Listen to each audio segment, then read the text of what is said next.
Hello everyone, welcome to our channel Success EduTech. I am Prashant Jadhav. Today we are discussing our next point in fourth chapter, new developments in forestry. तो कुछ नए developments forestry में आए तो उसके बारे में हम इस पॉइंट में देखेंगे तो क्या है वो डेवलपमेंट्स फॉरेस्ट्री के, तो हम यहाँ पर वो डिस्कस करेंगे.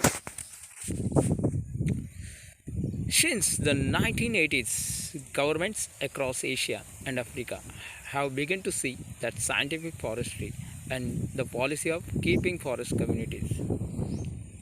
तो 1980s में क्या हुआ? Government across Asia and Africa have begun to see the scientific forestry. और एशिया और अफ्रीका का जो गवर्नमेंट था उन्होंने साइंटिफिक फॉरेस्ट्री अपनाने की कोशिश अपनाने का स्टार्ट किया. तो क्या हुआ उसके बाद? Policy keeping forest communities away from forest and resulted in many official. और जो फॉरेस्ट कम्युनिटी थी उन्हें क्या किया? फॉरेस्ट से अवे यानी दूर कर दिया. और उसके बाद क्या हुआ? मैनी कॉन्फ्लिक्ट्स, बहुत से संघर्ष हुए. Conversation of forest rather than collecting timber has become a more important goal.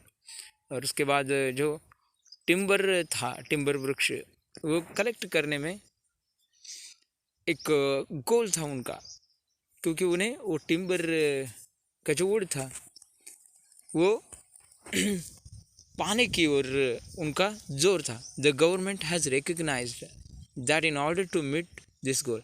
और गवर्नमेंट को ये पता था कि ये जो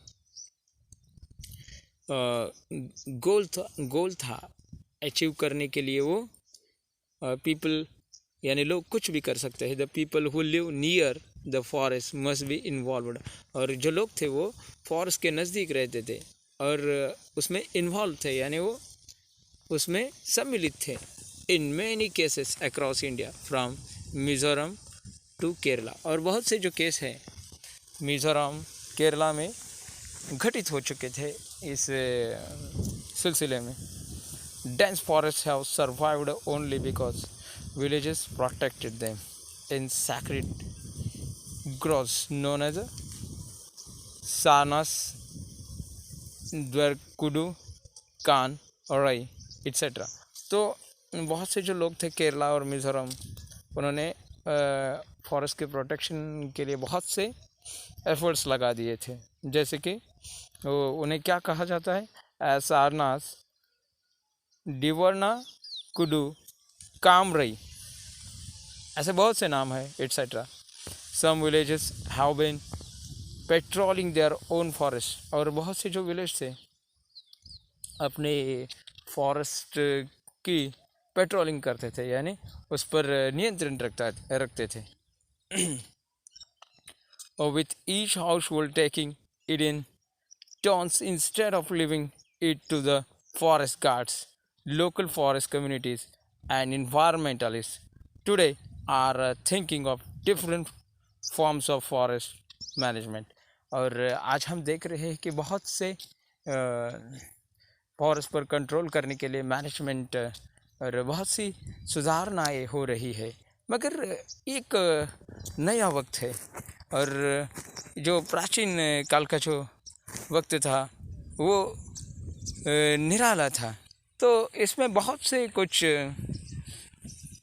नियम हमने देखे, जैसे कि ब्रिटिशों ने कुछ कायदे कानून बनाए और उसके बाद ब्रिटिशों ने इंडिया में कुछ कायदे कानून बनाए. और उसके बाद जो कि डच थे उन्होंने जावा, जो कि इंडोनेशिया में स्थित है, वहाँ पर भी कुछ डचों ने अपना कंट्रोल किया फॉरेस्ट पर. मगर वो यानी किस हद तक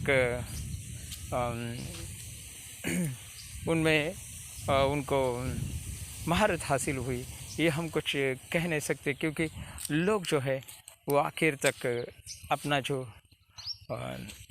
हिस्सा है वो पाके ही रहते हैं. और हमने देखा कि जावा में जो कि वहाँ के लोग थे वो डचों के विरुद्ध खड़े हुए और लगभग उन्होंने अपना जो